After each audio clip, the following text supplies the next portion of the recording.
Hello students, good morning. तो देखिए, last class में हम जो पढ़ रहे थे वो मौर्य साम्राज्य के स्वरूप के बारे में पढ़ रहे थे, nature of the modern state. और उसमें मैंने आपको 3 थ्योरीज बताई थी। एक थ्योरी तो ये कहती है कि मौर्य सम्राट जो था या मौर्य साम्राज्य जो था या मौर्य स्टेट था वो उदार तानाशाही थी उसमें। दूसरी जो विचारधारा है वो ये कहती है कि मॉडर्न स्टेट जो है पितृ निरंकुशवाद पर आधारित था। और तीसरी जो विचारधारा बताई थी मैंने लास्ट में आपको, वो थी केंद्रीकृत नौकरशाही के बारे में। आज जो हम डिस्कस करेंगे वो मौर्य साम्राज्य के स्वरूप की ही अन्य विशेषताएं, जैसे इसमें हम पहला पॉइंट लेते हैं राजा की शक्तियों और राजा के कर्तव्यों के बारे में। तो ये तो आप जानते हैं कि जो मौर्य सम्राट था वो एक निरंकुश सम्राट था, उसकी शक्तियां असीमित थीं और वो संपूर्ण साम्राज्य की धुरी होता था।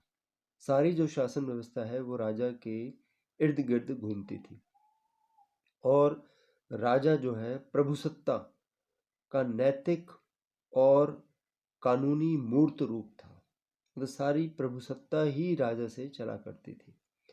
जैसे कि पहले भी डिस्कस किया गया है कि राजा जो है कार्यपालिका, न्यायपालिका, विधानपालिका और सेना का अध्यक्ष होता था।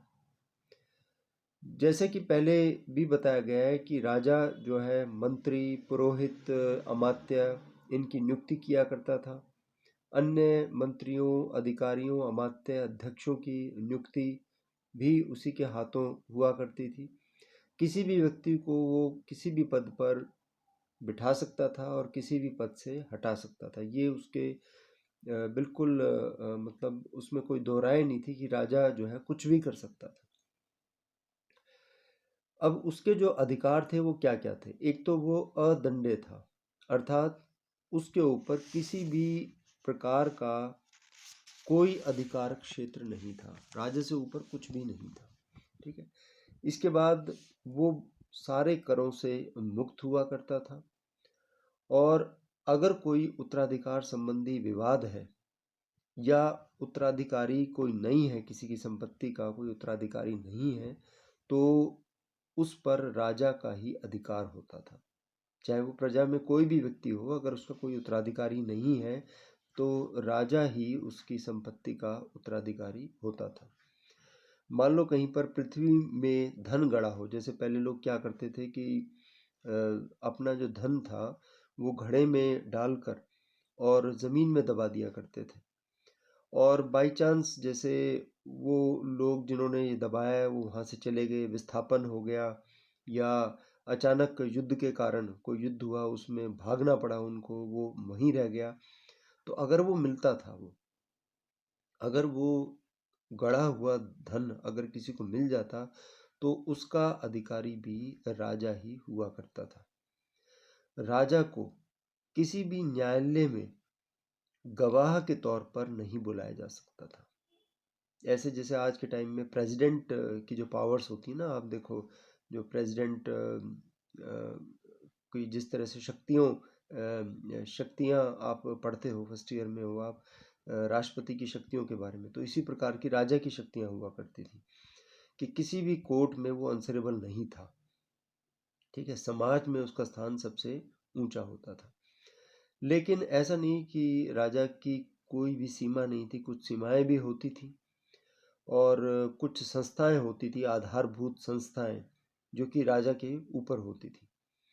और समाज के इन महत्वपूर्ण संस्थाओं में वो किसी भी प्रकार से कोई हस्तक्षेप नहीं कर सकता था। मतलब समाज ने जो संस्थाएं बना रखी थी उनमें राजा का हस्तक्षेप नहीं हुआ करता था। ठीक है। अच्छा, अब हम ये जानेंगे कि राजा के कर्तव्य क्या है। हमने अधिकार तो जान लिए, कर्तव्यों के बारे में अभी नहीं जाना। तो जैसे कि कौटिल्य लिखता है अपनी अर्थशास्त्र में कि राजा का ये कर्तव्य है कि वह अपनी प्रजा को खुश रखे, और जो राजा ऐसा करता है उसे तप और यज्ञ करने की आवश्यकता नहीं है।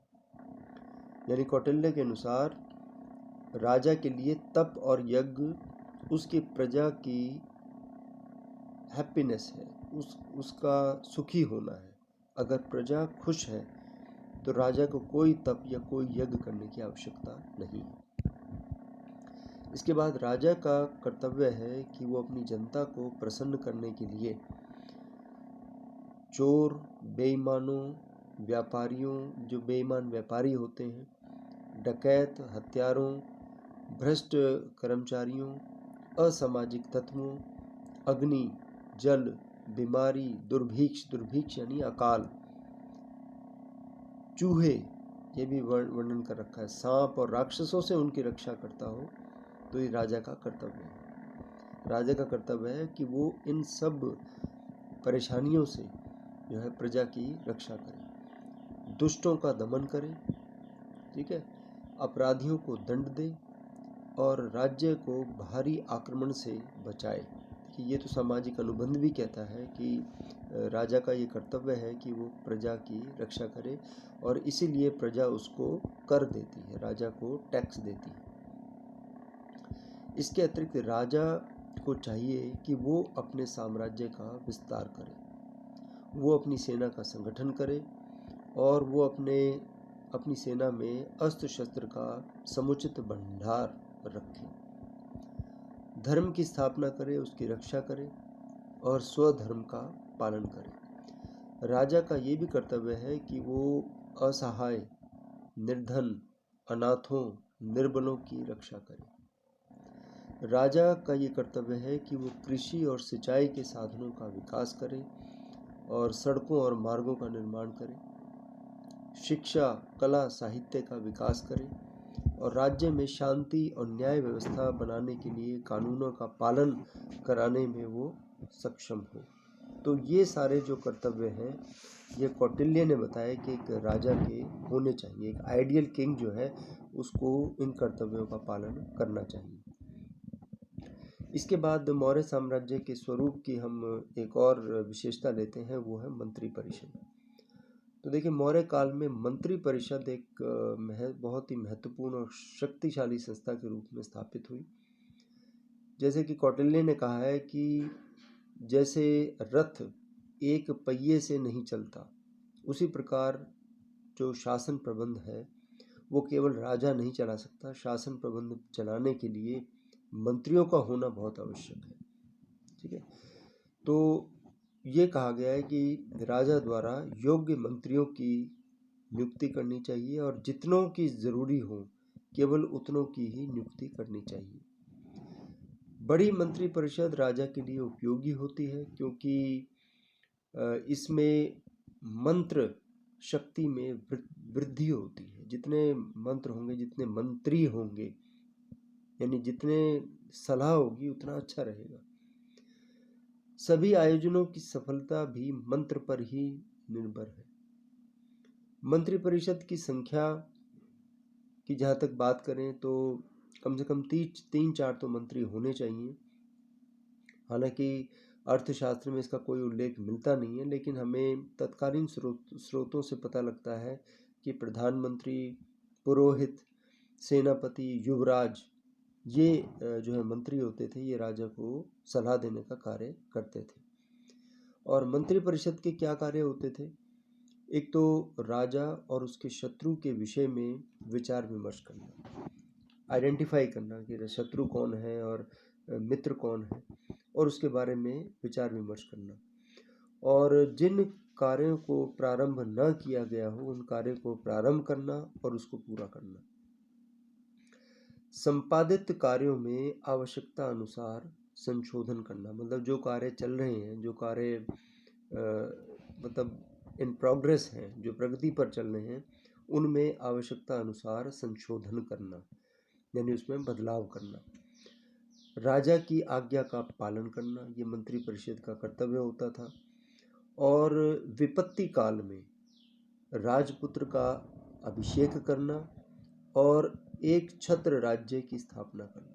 विपत्ति काल में राजपुत्र का अभिषेक का मतलब है कि मान लो राजा की मृत्यु हो जाती है, अकाल मृत्यु हो जाती है या अचानक मृत्यु हो जाती है, तो ऐसी स्थिति में जो युवराज है या राजपुत्र है उसका राज्याभिषेक करना, यानी वो राजा का उत्तराधिकारी उसको बनाना। मंत्री परिषद जो है राजा की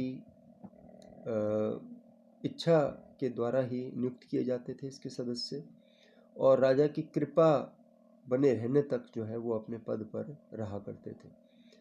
और मंत्री परिषद का कार्य वैसे सलाह देना होता था, लेकिन सलाह देना राजा की इच्छा पर निर्भर करता था कि वो उनकी सलाह मानता है या नहीं। ये totally depended upon the you can say the will of the king. ठीक है।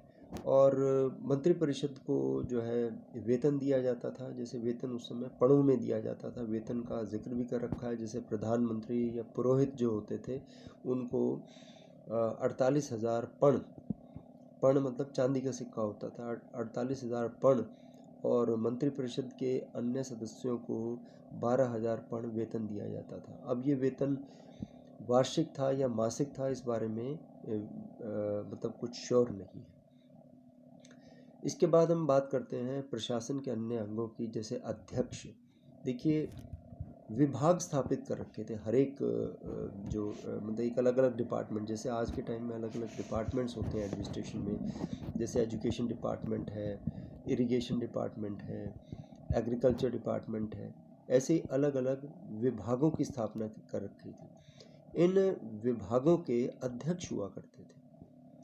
तो इनमें हमें इन अध्यक्षों को तीर्थ भी कहा जाता था, और ऐसे हमें 26 अध्यक्षों के नाम मिलते हैं, जैसे कि शुल्क अध्यक्ष, पौतवाध्यक्ष, मानाध्यक्ष, सूत्राध्यक्ष, सीताध्यक्ष, और बहुत सारे अन्य अध्यक्षों के नाम हमें मिलते हैं। अलग अलग डिपार्टमेंट्स के हेड्स, जैसे आज के टाइम में जो विभाग होते हैं उनके डायरेक्टर्स होते हैं ना, ऐसे उस समय अध्यक्ष होते थे।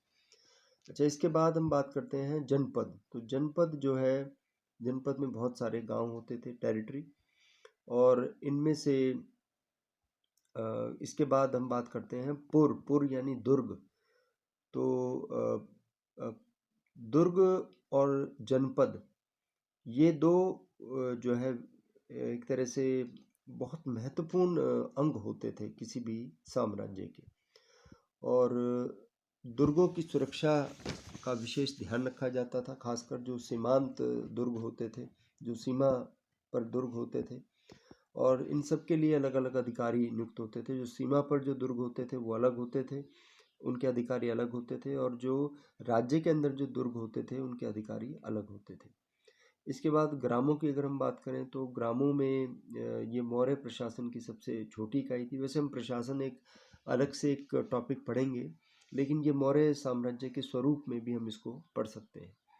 तो ग्राम का जो अध्यक्ष होता था, ग्राम के मतलब एक तरह से ग्राम का प्रशासन ग्राम के वृद्धों द्वारा चलाया जाता था।